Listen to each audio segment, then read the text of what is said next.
তুমি প্রথমত তুমি আগে বলো যে পিঞ্জর ছবিটা তোমার লক করার কারণ কি ছিল, এবং যখন তোমাকে রুদ্রদা গল্পটা যখন শোনালেন, রুদ্রদা একদমই নতুন পরিচালক আমাদের টলিউডের, এবং রুদ্রদা এর আগে ডক্টর, আমরা আমরা জানি এর আগে কেন, রুদ্রদা একজন ডক্টর। তো মানে ডক্টরের সাথে সাথে তিনি ডিরেকশনটা এখন দিচ্ছেন। তো তুমি বলো যে রুদ্রদা তোমাকে যখন শোনালেন গল্পটা, তুমি কি হিসেবে লক করলে, এবং এই নতুন টিমটার সঙ্গে কাজ, এই দুটো যদি একদম তুমি বলে দাও। প্রথমে একটা ছোট্ট সংশোধন করি, সেটা হচ্ছে পিঞ্জরে গল্প কিন্তু একটাই। হ্যাঁ, এবার আমি হচ্ছি অনেকগুলো মানে চরিত্রের মাঝখানে একটা ব্রিজ, সেজন্য আমাকে বেশি দেখা যায় ছবিতে। কিন্তু জয় এবং মল্লিকার গল্পটাতেও কিন্তু পাখিটা আমারই ধরা। হুম। তুমি বুঝতে পেরেছো তো? মানে ইটস লাইক হ্যাঁ, এগুলো হ্যাঁ। কিন্তু সেপারেট গল্প তো নয়, একটাই হুম। গল্প, তাতে অনেকগুলো চরিত্রের ঘটনা। এইটাই হচ্ছে পিঞ্জর। সো আলাদা করে তোমার গল্প, ওর গল্প, ওর গল্প, ওরকম করে কিছু নেই। It's like a complete film. আর চরিত্রটা সম্বন্ধে দেখো, রুদ্র যখন hello friends, welcome to the new episode of my channel. আমি সৌম্যজিৎ, আর আজকে আমার সঙ্গে মানে আমাদের সঙ্গে মানে আমি মানে এবং সৌভিক দাও আজকে আছেন সিনেগানি থেকে। তো আমাদের আজকে গেস্ট হচ্ছেন সাগ্নিক দা। তো সাগ্নিক হ্যালো, দার ছবি তো ইতিমধ্যেই আপনারা হলে দেখছেন। পিঞ্জর সাগ্নিক দার ছবি রিলিজ হয়েছে, এবং যেটা আপনারা খুব প্রশংসাও দিচ্ছেন ছবিটাকে। এবং ছবিটা অলরেডি কালকেও হাউসফুল ছিল, তার আগের দিনও হাউসফুল ছিল ডায়মন্ড প্লাজা, সাউথ সিটি। তো প্রথমে বলবো যে দাদা ওয়েলকাম আড্ডা সঙ্গে সৌম্য। আড্ডা সঙ্গে থ্যাংক সৌম্য ইউ, তোমাকে থ্যাংক ইউ। ওয়েলকাম। তো কেমন আছো দাদা বলো? ব্যাস এই মুহূর্তে ভালোই আছি, ছবি চলছে রমরমিয়ে, ভালোই লাগছে। এই তো সপ্তাহটা ভালো শাগনিক দা, চললে ভালো হবে। হ্যাঁ তো শাগনিক দা, আমি প্রথমে তোমার কাছে একটা প্রশ্ন দিয়ে শুরু করব, যেটা হুম। হচ্ছে এই যে পিঞ্জরের মতো একটা সাবজেক্ট, যেখানে দেখানো হচ্ছে প্রতিটা গল্প, কিন্তু প্রতিটা গল্পেরই যেন তুমি একটা লিড আমরা সেখানে দেখতে পাচ্ছি, কারণ প্রত্যেকটা গল্পতেই সেই তোমাকেই মেন করে দেখানো হচ্ছে, শুধু জয় সেনগুপ্ত এবং মল্লিকাদির গল্পটি ছাড়া। তো হুম। প্রত্যেকটা গল্পতেই প্রায় তুমি মেন। তো এবার তুমি প্রথমত তুমি আগে বলো যে পিঞ্জর ছবিটা তোমার লক করার কারণ কি ছিল, এবং যখন তোমাকে রুদ্রদা গল্পটা যখন শোনালেন, রুদ্রদা একদমই নতুন পরিচালক আমাদের টলিউডের, এবং রুদ্রদা এর আগে ডক্টর, আমরা আমরা জানি এর আগে কেন, রুদ্রদা একজন ডক্টর। তো মানে ডক্টরের সাথে সাথে তিনি ডিরেকশনটা এখন দিচ্ছেন। তো তুমি বলো যে রুদ্রদা তোমাকে যখন শোনালেন গল্পটা, তুমি কি হিসেবে লক করলে, এবং এই নতুন টিমটার সঙ্গে কাজ, এই দুটো যদি একদম তুমি বলে দাও। প্রথমে একটা ছোট্ট সংশোধন করি, সেটা হচ্ছে পিঞ্জরে গল্প কিন্তু একটাই। হ্যাঁ, এবার আমি হচ্ছি অনেকগুলো মানে চরিত্রের মাঝখানে একটা ব্রিজ, সেজন্য আমাকে বেশি দেখা যায় ছবিতে। কিন্তু জয় এবং মল্লিকার গল্পটাতেও কিন্তু পাখিটা আমারই ধরা। হুম। তুমি বুঝতে পেরেছো তো? মানে ইটস লাইক হ্যাঁ, এগুলো হ্যাঁ। কিন্তু সেপারেট গল্প তো নয়, একটাই হুম। গল্প, তাতে অনেকগুলো চরিত্রের ঘটনা। এইটাই হচ্ছে পিঞ্জর। সো আলাদা করে তোমার গল্প, ওর গল্প, ওর গল্প, ওরকম করে কিছু নেই। It's like a complete film. আর চরিত্রটা সম্বন্ধে দেখো, রুদ্র যখন প্রথম এসেছিল আমি জানতাম ও ডাক্তার। আহ, এবং তাতে আমার খুব একটা অসুবিধা হয়নি, তার কারণ তুমি যদি আমার ফিল্মোগ্রাফি ফলো করো, তাহলে আমি যাদের যাদের সাথে কাজ করে থাকি তারা সবাই মানে মানে প্রথমত ফিল্ম মেকারই নয়। মানে আমি আশিস অবিকুন্তাক বলে যার সাথে কাজ করি, তিনি একজন প্রফেসর, তিনি একজন আর্কিওলজিস্ট ছিলেন, এবং তারপরে তিনি ছবি বানাতে শুরু করেছেন। এর আগে লুব্ধকের সাথে কাজ করেছি, লুব্ধক আইটি তে চাকরি করতো, তারপরে ছবি বানাতে এসছে। সো এরকম অন্য প্রফেশন থেকে আসা ডিরেক্টরের সাথে কাজ করার অভিজ্ঞতা আমার আছে। সো তাতে খুব একটা অসুবিধা হয়। স্ক্রিপ্টটা যখন পেয়েছিলাম তখন সত্যি কথা বলতে প্রথমবারই স্ক্রিপ্টটা পড়ে যে আমি খুব সাংঘাতিক মানে মুগ্ধ হয়ে গেছি বা সাংঘাতিক ফ্লোর হয়ে গেছিলাম এমনটা নয়। বিকজ আমি তখন একটা অন্য ছবির শুটিং করছিলাম, এবং আমি খুব মন দিয়ে স্ক্রিপ্টটা প্রথমবার পড়িনি, জাস্ট একটা চোখ বুলিয়েছিলাম। কিন্তু তারপরে যখন সিরিয়াসলি ছবিটা করার জন্য প্রস্তুতি নেওয়ার জন্য স্ক্রিপ্টটা পড়তে শুরু করলাম, তখন বুঝতে পারলাম এই তারক চরিত্রের জোরটা, যে একটা গোটা ছবিকে বেসিক্যালি এই চরিত্রটা তো গোটা ছবির চরিত্রগুলোকে বেসিক্যালি কোনো কোনো না কোনো সূত্রে বেঁধে রাখে। তো সেটা খুব একটা কঠিন কাজ হবে না, এটা আমি বুঝতে পেরেছিলাম। সো ওই কঠিন কাজটা করতে ইচ্ছে করেছিল আমার। সো সেই জন্যই পিঞ্জর বেছে নেওয়া। আচ্ছা সৌভিক দা শাগনিক বলো। দা, হ্যাঁ হ্যাঁ। হ্যাঁ, আচ্ছা শাগনিক দা, তুমি ধরো যখন একটা স্ক্রিপ্ট সিলেক্ট করছো, যেটা তুমি পিঞ্জারের ক্ষেত্রে বললে, তো তোমার হুম। কি ইন জেনারেল এটাই একটা স্ক্রিপ্ট সিলেকশনের ক্ষেত্রে এটাই তোমার থট প্রসেস থাকে? সব স্ক্রিপ্টের ক্ষেত্রে নয়, কারণ সবসময় যে মূল চরিত্রে অভিনয় করার সুযোগ পাই তা তো নয়। তবে চরিত্রের একটা একটা কার্ভ থাকা খুব প্রয়োজন আমার মনে হয়। যখন আমি একটা স্ক্রিপ্ট পড়ি তখন আমার যে চরিত্রটাকে করতে বলা হয় সেই চরিত্রটাকে বেস করে যখন আমি স্ক্রিপ্টটা পড়ি তখন সেই চরিত্রটার একটা শুরু এবং একটা শেষ থাকা দরকার। না হলে আমার পক্ষে একটু অসুবিধা হয়ে যায়। শাগনিকা, তুমি সৌম্য? একটা জিনিস বলো যে এই এই ছবিটার ক্ষেত্রে আমরা যেটা হুম। দেখেছি যে মানে তুমি যখন অ্যাজ আ অডিয়েন্স হিসেবে যখন তুমি ছবিটা দেখছো, আমি বলছি না তুমি যখন অভিনেতা হিসেবে দেখছো, আমি বলছি তুমি ধরো আমাদের মতো কোনো রিভিউয়ার না, কোনো অভিনেতা অভিনেত্রী না, তুমি নর্মাল অডিয়েন্স হিসেবে যখন ছবিটা দেখছো, আমাদের সেখানে একটা জিনিস মনে হয় যেটা একদম তোমাকে অনেস্টলি বলছি, কারণ অলরেডি আমাদের রিভিউটাও আছে চ্যানেলে, সেখানেও আমরা একই যেহেতু কথা বলেছি, যে আমাদের মনে হচ্ছে ছবিটা হয়তো রান টাইমে অনেকটা বড় হয়ে গেছে, কারণ ছবিটার মধ্যে মানে সেকেন্ড হাফটা ছবিটা হয়তো অনেকটা লেন্দি। তো তোমার কাছে, তুমি যখন নর্মাল অডিয়েন্স হিসেবে ছবিটা দেখলে, তোমার কাছে কি কি ফলস লাগলো বা কি কি তোমার কাছে মনে হলো ইস্যুস বা সেগুলোকে রেকটিফাই করা যায়, তুমি যদি সেটা একটু বলো। আমার কাছে আবার উল্টোটা মনে হয়েছে। আমার কাছে ফার্স্ট হাফটার গতিটা মনে হয়েছে একটু স্লো এবং সেকেন্ড হাফের গতিটা মনে হয়েছে একটু পিক আপ করে। তার কারণ ছবিটা ওইভাবেই মানে বাঁধা হয়েছে, মানে এতগুলো চরিত্র তো। এবার সব ছবি পেস তো একরকম হয় না, কিছু গল্পের প্রয়োজনে কিছু ছবির পেসের একটু তারতম্য হয়। তো পিঞ্জরের গল্পে এত চরিত্র আছে এবং প্রথম হাফে বেসিক্যালি চরিত্রগুলো বিল্ড আপ করতে একটু টাইম লাগে।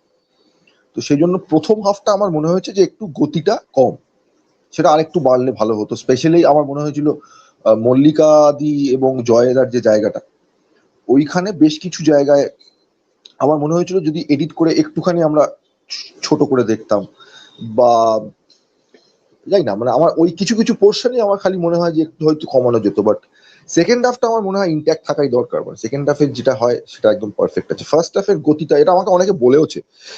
লেক মলে আমার বেশ কিছু বন্ধু বান্ধব ছবি দেখতে গেছিল, তারাও বেরিয়ে আমাকে একই কথা বলেছে যে ফার্স্ট হাফের পেসটা একটুখানি সমস্যা হচ্ছিল, বাট সেকেন্ড হাফে ছবিটা খুবই সুন্দর পিক আপ নিয়েছে। তো আমার কাছে ওটাই মনে হয়েছে। মানে দেখো, লেন্দি ছবি প্রচুর হয়, স্যাটার্ন ট্যাঙ্গো 7 ঘন্টার ছবি, সো ওটা ফ্যাক্টর না। কিন্তু পয়েন্টটা হচ্ছে যে আমাদের এখানে বাঙালি দর্শক বা বাংলা ছবিতে আসা যাওয়ার মাঝে একটা খুবই বিরল মানে এক্সাম্পল। বাট আসা যাওয়ার মাঝের পেসে আমাদের এই বাংলায় খুব কম ছবি হয়, বা ওই এক্সপেরিমেন্টটা করার সাহস খুব কম পরিচালকের থাকে। হ্যাঁ, নিঃসন্দেহে নিঃসন্দেহে। সো সেইখানে পিঞ্জর আমি বলবো যে একটু পাথ ব্রেকিং, এই কারণে পিঞ্জরের মধ্যে অ্যাটলিস্ট ওই তাড়াহুড়োটা নেই। পিঞ্জর খুবই রয়ে সয়ে গল্পটা বলতে চায়। আচ্ছা শাগনিক দা, ধরো এখানে রুদ্রজিৎদার কথা যদি বলি, উনি নতুন ডেবিউট্যান্ট ডিরেক্টর, ওনার প্রথম ছবি। তা হুম।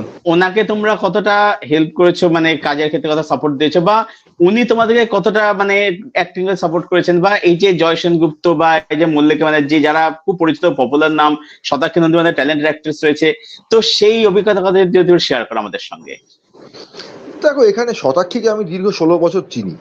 তো শতাক্ষীর সাথে এটা আমার প্রথম স্ক্রিন শেয়ারিং। এছাড়া আমরা একসাথে বহু দীর্ঘদিন থিয়েটার করেছি। আহ রুদ্রকে হেল্প করতে হয়নি, বিকজ রুদ্র ইজ যথেষ্ট ইকুইপড এবং রুদ্র খুব জেনে শুনেই ছবিটা করতে এসছে। ও খুব ভালোভাবে জানে ও কি চায়। এবং অভিনয়ের ক্ষেত্রেও আমি বলবো যে he is one of those directors যে খুব অ্যাক্টরদেরকে হাতে ধরে বুঝিয়ে দেয় না, এটা করো ওটা করো সেটা করো। ও আমাকে একটা চরিত্রের গ্রাফ দিয়েছে, ও আমায় সেই চরিত্রের কিছু কিছু পয়েন্টস দিয়েছে যে আমার এই চরিত্রটার এই এই এই এই জিনিসগুলো চাই, এবং সেটাকে আমি নিজের মতন করে করার চেষ্টা করেছি। এবং সেখানে কিছু কিছু জায়গায় রুদ্রর মনে হয়েছে ঠিক, কিছু কিছু জায়গায় রুদ্র আমাকে চেঞ্জ করতে বলেছে, কিছু কিছু জেস্টার্স, কিছু কিছু পশ্চার্স, সেগুলো সেই রকম ভাবে আমি অ্যাডজাস্ট করেছি। বাট কেউ কাউকে যে মানে সবাই সবাইকে সাহায্য করেছি, because it was a independent film. It was not a very, মানে যেরকম ভাবে বাংলা কমার্শিয়াল ছবি শুট হয় এটা তো সেইভাবে শুট হয়নি। এটা খুবই কষ্ট করে, অনেক কম ইউনিট নিয়ে, অনেকটা আউটডোর, সো পুরোটাই খুবই অর্গানাইজড ভাবেই করা হয়েছিল। কিন্তু একে অপরকে সাহায্য তো অনেক ক্ষেত্রেই করতে হয়েছে। মানে মানে আমরা তো মানে সেটের জিনিসপত্র ক্যারি করেছি, মানে তাতে খুব একটা অসুবিধা হয়। শাগনিক, অ্যাজ অ্যান অ্যাক্টর তুমি কি ডিরেক্টরস অ্যাক্টর নাকি অভিনয় করার সময় নিজে থেকে ইনপুট দিয়ে থাকো? এবার এটা ডিপেন্ড করে ডিরেক্টরের উপরে।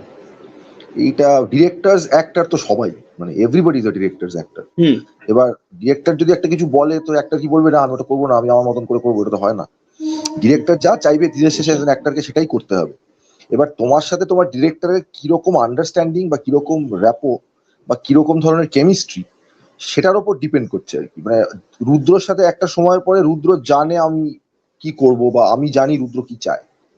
সো সেখানে রুদ্রকে বারবার এসে বলতে হচ্ছে না যে তুমি এটা করো but Rudra is not a director যে কোনো একটাকে গিয়েই বলবে যে তুমি এটা করো বা তুমি ওটা করো। ডিরেক্টরের কাজ ডিরেক্টর শুটিং শুরু হওয়ার আগে করে দেয়। আমাদের কাজটা হচ্ছে ডিরেক্টরের ওই ব্রিফিংটাকে মনে রেখে শুট করা, এটাই খুব সিম্পল প্রসেস। বাট যারা বলে যে আমি ডিরেক্টরের কথা শুনি না, আমি নিজের মতন অভিনয় করি, তারা খুব সত্যি কথা বলে বলে আমার মনে হয়।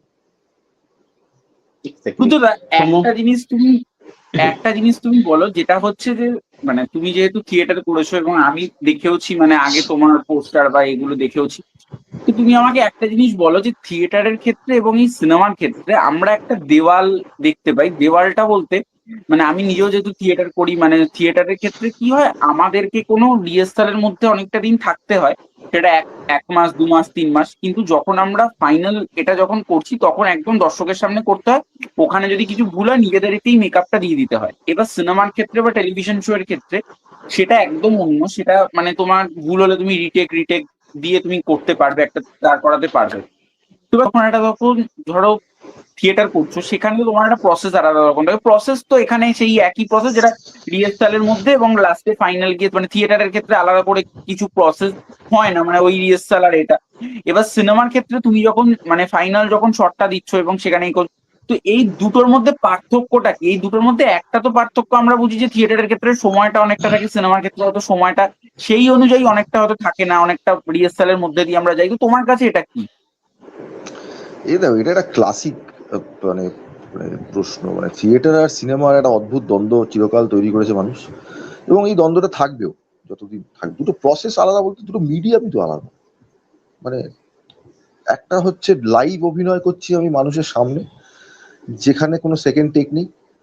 আর আরেকটা হচ্ছে এখন ডিজিটাল ছবির ক্ষেত্রে তো তুমি you can give as many takes as possible. তোমার যদি এখন তো ফিল্মেও শুট হয় না, আমি যখন ফিল্মে শুট করি, এখন আমি অনেক ছবি করি যেগুলো ফিল্মে শুট হয়। ফিল্মে যখন শুট করি সেটার প্রিপারেশনটা অন্যরকম থাকে, বিকজ ফিল্মে ইউ কান্ট ওয়েস্ট ফিল্ম। মানে বেশি রিটেক করলে খরচা বেশি বেড়ে যাবে, আমার অত ফিল্ম কেনার টাকা নেই কারণ। তো সেইটা আরেকটা প্রসেস। সো ফিল্মে যারা কাজ করেছে তারা জানে যে রিটেক না, মানে বেশি না দেওয়াটা is a part of the job. So এবার প্রিপারেশনের ক্ষেত্রে দেখো, থিয়েটারের প্রিপারেশন 2.5-3 মাস ধরে হতে পারে, এখন তো 1 মাসেও থিয়েটার হয়ে যায়, বাট অ্যাটলিস্ট এই সময়টা দিতে হয়। এবার প্রোডাকশন বা সিনেমার ক্ষেত্রে যেটা হয়, এবার সেটা প্রোডাকশনের উপর ডিপেন্ড করে খুব ভেরি অনেস্টলি। পিঞ্জর যেভাবে শুরু হয়েছিল, যে সেট অফ অ্যাক্টার্সদের নিয়ে আমাদের একসাথে বসে ওয়ার্কশপ করার টাইম ছিল না, বিকজ আমি একটা অন্য শুটে ছিলাম, শতাক্ষীও একটা অন্য শুটে ছিল, আমি শিওর জয়রাও ব্যস্ত ছিল, মল্লিকাদি ব্যস্ত ছিল। সো আমাদেরকে একত্রিত করে বসে যে খুব অ্যাক্টার্স ওয়ার্কশপ হয়েছে এমন নয়, বা প্রচুর প্রোডাকশনে কিন্তু সেটা হয়। মানে অ্যাক্টারদেরকে নিয়ে বসে দীর্ঘদিন ধরে একটা প্রসেসের মধ্যে থেকে তারপরে শুটে যায়, এরকমও হয়, হয় না তা না, বাট বেশিরভাগ ক্ষেত্রেই সেটা করা পসিবল হয় না। তখন অ্যাক্টারদেরকে নিজেদের মতন করে প্রিপেয়ার করতে হয়। যেমন আমি পিঞ্জারের ক্ষেত্রে খুবই নিজের মতন করে প্রিপেয়ার করার টাইম পেয়েছিলাম একটা সময় পর, বাট একত্রে বসে প্রোডাকশনের সাথে বসে যে খুব অ্যাক্টিং ওয়ার্কশপ হয়েছিল তা নয়। মানে এই প্রসেস দুটোই খুব আলাদা, মানে এটা তুমি কখনোই এক করতে পারবে না। মানে যখন আমি একটা ছবি করতে যাচ্ছি, আমি জানি যে এই জিনিস হতে পারে বা এই জিনিস হবে, আর যখন একটা থিয়েটার করি তখন আমি জানি যে এর বাইরে আর কিছু হতেই পারে না। মানে rehearsal is a must, rehearsal rehearsal rehearsal rehearsal, তারপরে টেকনিক্যাল রিহার্সাল, তারপরে শো। এটা একটা প্রসেস। ওকে, যে দাদা আমি এটার সাথে তোমাকে আরেকটা আরেকটা আচ্ছা, আমি ও একটু অনেকক্ষণ কোশ্চেন ধরে তোমার কিছু কাছে একটা জিজ্ঞেস করতে, ও অনেকক্ষণ ধরে কিছু হ্যাঁ একটা হ্যাঁ জিজ্ঞেস করতে চাইছে, একবার একটু জিজ্ঞেস করে নিক। আচ্ছা, হ্যাঁ তুই বলো, করে না, আমি তোমার করছি, বলো। তুই জিজ্ঞেস না, তুই আগে করে নে তুই করে নে, আমি করছি আচ্ছা, হ্যাঁ তারপরে। সুমিত, শারমিন, একটা জিনিস তুমি বলো যে এই যে পিঞ্জর যে সিনেমাটা, এই সিনেমাটার ক্ষেত্রে আমরা জানি আমাদের মানে বাংলা সিনেমার ক্ষেত্রে যে ধরো হুম, ক্যামেরাগুলো যেগুলো ধরো ব্যবহার করা হয়, সেটা ARRI ব্যবহার করা হয় অনেক সময়, অনেক সময় ধরো সোনির ভিনিকের ক্যামেরা ব্যবহার করা হয়। তো প্রত্যেকটা ক্যামেরা ব্যবহার করা হয় এবং সেইটা এই যে ARRI বা সোনির যে ক্যামেরাগুলো, তো সেই ক্যামেরাগুলোর ক্ষেত্রে আমরা দেখেছি যে এটা বড় প্রোডাকশন বা বড় হাউস এগুলোর ক্ষেত্রে খুব হেল্প করে। এবার তুমি যখন একটা পিঞ্জর করছো বা তুমি যখন একটা বড় হাউসের যখন একটা তুমি কাজ করছো, সেখানে তো ধরো তোমার এরকম ধরনের ক্যামেরা ব্যবহার করা হয়, মানে যেখানে তোমার এই যে ভিনিক হোক বা এ হোক।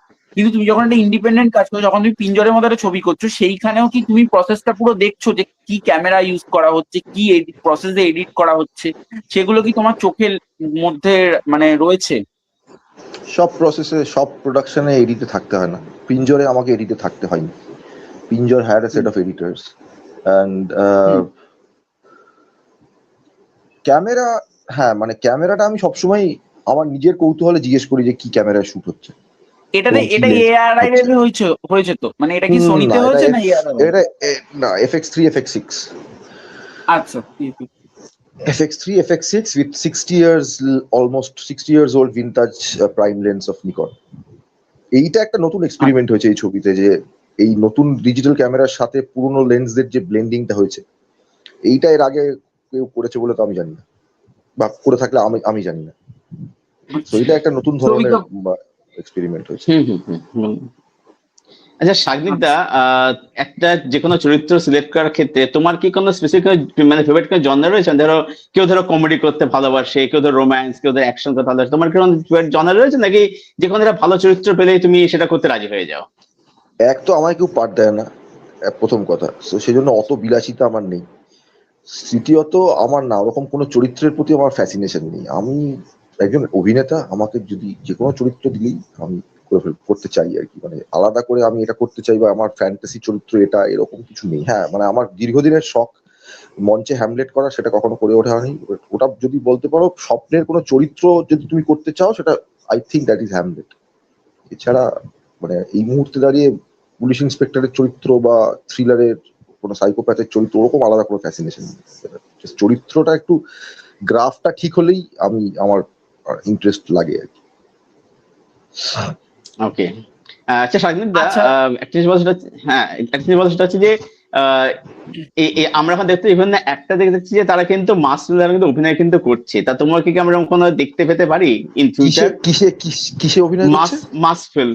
মাস ফিল্ম যেমন ঋত্বিক চক্রবর্তী দেখেছি মৃগাত অভিনয় করতে, অনিমা চক্রবর্তী মৃগাত অভিনয় করতে, তাদের অ্যাকশন করতে দেখেছি আমরা। কেন, আমি যদি তো ভালো চরিত্র আমি তো যদি পাও। মাঝখানে তো আমি একটা ওয়েব সিরিজ করলাম তো, ছিঁচকে বলে, তো সেটা তো মাসের জন্যই ছিল।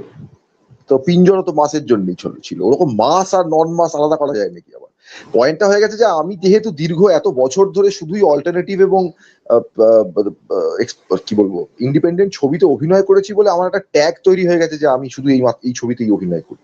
হ্যাঁ মানে আমি হয়তো পার্সোনালি খুব একটা রিলেট করতে পারি না যেটাকে তুমি মাস ফিল্ম বলছো, বাট হুম কখনো হুম যদি হুম। সেরকম কোনো ইন্টারেস্টিং চরিত্র আমাকে কেউ ভেবে আমাকে বলে, আমি কেন করবো না, নিশ্চয়ই করবো। আমার ওরকম কোনো অ্যারোগেন্স নেই যে না মানে ওরকম নয়। হ্যাঁ স্পেসিফিক কিছু চয়েস তো ডেফিনেটলি আছে, বাট সেটা আলাদা, মানে সেটার সাথে ও চরিত্রের না বলাটা সমীচীন নয়। সৌম্য। হ্যাঁ, শাগনিকদা তুমি একটা জিনিস বলো যে এই যে পিঞ্জর ছবিটা, এটা মানে হলে কালকে হাউসফুল হয়েছে, শনিবার হাউসফুল হয়েছে, তো তুমি একটা জিনিস বলো এই যে যে পিঞ্জর, এইটা যে মানে এটা যে আমরা দেখেছিলাম যে পিঞ্জর শুধু একটা সিনেমা নয়, একটা রূপকও, যেটা আমরা জানি যে এবং মানে তোমার কাছে পিঞ্জর শব্দটার ব্যক্তিগত অর্থ কি? খাঁচা। আচ্ছা, সিম্পল। মানে এক এক লাইনে। এক খাঁচা, আর এবার খাঁচা তুমি কত রকমের, এক লাইনও না, একটা শব্দই বললাম আমি। খাঁচা তো বেসিক্যালি একটা ওয়ার্ড, কিন্তু খাঁচা has a lot of inner meaning to it. তুমি কোন খাঁচার হুম। কথা বলছো? চিড়িয়াখানার খাঁচার কথা বলছো, নাকি তোমার বারান্দায় ঝোলে যে পাখির খাঁচা সেটার কথা বলছো, না তোমার ভেতরে যে তুমি খাঁচাটার মধ্যে আটকে আছো সেই খাঁচার কথা বলছো? সো খাঁচা শব্দটা কখনোই সম্পূর্ণ শব্দ নয় ইন আ ওয়ার্ড ইটসেলফ। তুমি যখনই একটা মানুষকে বলবে খাঁচা, সে জিজ্ঞেস করবে কিসের খাঁচা। সো নাও কিসের খাঁচা বললে একটা দীর্ঘ তোমার দরজা খুলে গেল। তো পিঞ্জর সেরকমই একটা খাঁচার কথা বলে, অ্যাজ এ মেটাফর, যে আমরা প্রত্যেকে সমাজের একটা খাঁচায় আবদ্ধ, আমরা নিজেদের ব্যক্তিগত কিছু সমস্যার খাঁচায় আবদ্ধ, আমাদের প্রতিদিনের জার্নির মধ্যে আমাদের অনেকগুলো খাঁচা পেরিয়ে যেতে হয়। তো এই সবটাকেই একটা শব্দে, পিঞ্জর শব্দে আমরা রিফ্লেক্ট করার চেষ্টা করেছি। মানে পিঞ্জরের প্রত্যেকটা চরিত্র কোনো না কোনো ভাবে কোনো না কোনো খাঁচায় আটকে আছে, সেখান থেকে বেরিয়ে আসার প্রচেষ্টাটাই হচ্ছে পিঞ্জর। আর ধরো মানে তোমার কি এমন কোনো দিন হয়েছে, মানে ধরো পিঞ্জরের শুটিং এর মধ্যেই আমি বলছি, মানে এমন কি কোনো দিন আছে মানে যেটা তুমি ধরো কোনোদিন ভুলবে না, তো এমন কি কোনো দিন আছে? হ্যাঁ একটা খুবই মজার ঘটনা ঘটেছিল একদিন। সেটা হচ্ছে আমরা খুবই সারাদিন প্রচুর শুট, মানে দূরে আমাদের শুট করতে যেতে হতো, বোলপুর থেকে বা শিউরি থেকে 1.5 ঘন্টা 2 ঘন্টা ট্রাভেল করে শুট করে সারাদিন গ্রামের মধ্যে থেকে আবার ফিরতে হতো। তো এরকম ওয়ান অফ দোজ ডেজ আর কি, 3-4 দিন টানা এরকম শুট করে খুবই হাঁপিয়ে গেছিলাম, ক্লান্ত ছিলাম। হোটেলে ফিরেছি একটু রাত অব্দি, বোধহয় আমি বা 3-4 জন সবাই মিলে আড্ডা ফাড্ডা মেরে ঘুমিয়েছি। পরের দিন সকাল 4টে একটা কল টাইম ছিল। এবার সামাও আমি কখনোই কল টাইম মিস করি না, সেদিনকেও করিনি, বা সেদিনকে 10-15 মিনিট এদিক ওদিক হয়ে গেছিল। আমার ঘরের কলিং বেলটা বন্ধ হয়ে গেছিল, মানে কেটে গেছিল, এবং আমার ফোনটাও সাইলেন্টে ছিল। সো আমাকে কেউ তুলতে পারছিল না, সো বেল বাজিয়েও তুলতে পারছে না, ফোন করছে আমি উঠতে পারছি না, সো আমি ঘুমিয়ে পড়েছিলাম। অ্যান্ড সাডেনলি আমি যখন ঘুম থেকে উঠি, তড়াক করে সবাই দরজা নাড়ছে, এবং দরজাটা খুলে আমি দেখি পুরো পিঞ্জরের ইউনিট বাইরে দাঁড়িয়ে আছে আমার ঘরে। এবং আমাকে সবাই বলছে কি হয়েছে, মানে সবাই ভেবেই মরে গেছি বোধহয়। তো তো তখন এখন কি হলো, তখন সবাই আমাকে ভয় দেখালো, কি করলে শাকরিদা, তোমার জন্য শুটটা ক্যান্সেল হয়ে গেল, 4টে কল টাইম ছিল। তো আমি এত অপরাধ বোধে ভুগছি, আমার জন্য শুট ক্যান্সেল হয়ে গেছে ভাবতেই পারছি, কিন্তু আমি কখনো কল টাইম মিস করি না।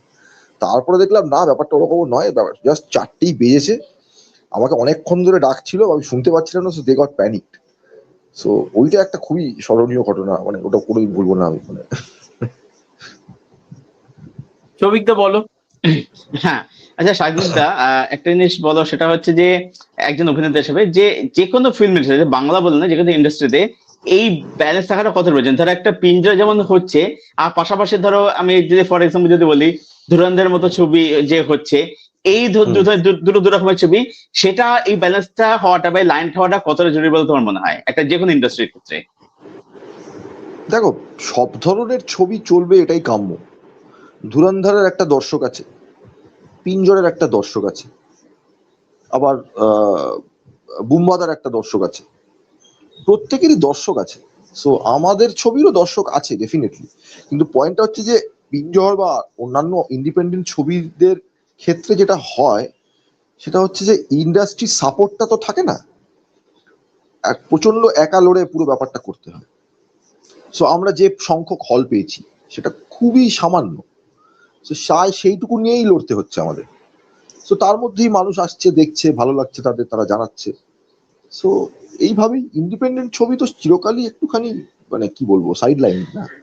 এবং এটা এখনো সেরকম ভাবেই বলা হয়, ইন্ডিপেন্ডেন্ট ছবির ক্ষেত্রে অনেক রোম্যান্টিসিজম কাজ করে, কিন্তু অ্যাকচুয়াল বাজারে এসে কাজটা করতে গেলে তখন বুঝতে পারা যায় যে ইন্ডিপেন্ডেন্ট ছবির সাস্টেন করানোটা কতটা ডিফিকাল্ট। আচ্ছা শাহিদা, ধুরন্ধরকে নিয়ে আমার কোনো আপত্তি নেই, মানে ধুরন্ধরের কন্টেন্ট যাই হোক না কেন, অ্যাজ এ ফিল্ম ওটা নিয়ে আমার কোনো আপত্তি নেই, because that is a very essential part of the industry. So ওটা তো থাকবেই। আচ্ছা শাহিদা, আমি এখানে বলতে চাচ্ছি যে আমাদের বাংলার থেকে ছোট ইন্ডাস্ট্রি হচ্ছে মালায়ালাম ইন্ডাস্ট্রি। এবারে তারা কিন্তু আমি দেখছি যে মানে রিসেন্ট অনেকদিন তারা কিন্তু নানা রকম জনরা কাজ করছে। এবার আমাদের এখানে না মানে পিঞ্জানো ছবি হয়তো হচ্ছে, বাট সেটা সংখ্যা কমেছে, মানে একটা এক্সপেরিমেন্টাল ছবি। কিন্তু আমাদের বাংলায় দেখতে কোথাও গিয়ে না ওই ফ্যামিলি ড্রামা ডিটেকটিভের মধ্যে আটকে থাকছে। তো আমাদের এখানে এই যে অন্য যে পিঞ্জার এক্সপেরিমেন্টাল ছবি, বা ধরো একটা স্যাটার ফিল্ম, বা ধরো একটা সার্কাস্টিক ছবি, এরকম ছবি আমাদের এখানে একটু কম হয় কি জন্য, এক্সপেরিমেন্টটা আমাদের কম হয় কি জন্য? একটা বড় কারণ ব্যবসা। ব্যবসার জন্য তোমাকে, পিঞ্জরা তো কোনো স্টার কাস্ট নেই, তো পিঞ্জরকে তো বেসিক্যালি ছবির মেরিট দিয়ে বাজারটাকে ধরতে হবে। আমি তো কোনো বিগ ফেস বা বিগ স্টার কাস্ট দিয়ে বাজারটা ধরার চেষ্টাই করছি না পিঞ্জরের থ্রু দিয়ে, না, পিঞ্জর তো সেরকম ভাবে বানানো ছবি না। কিছু ছবির ক্ষেত্রে ফেস ইজ ভেরি ইম্পর্টেন্ট, আর কিছু ছবি শুধু মেরিটে চলে। যেমন সহজ পাঠের গপ্প যখন রিলিজ করেছিল, সহজ পাঠের গপ্পতে কে ছিল? এই আমাদের সামিউলই তো ছিল, ছোট্ট সামিউল, যে এখন পিঞ্জরে অভিনয় করছে।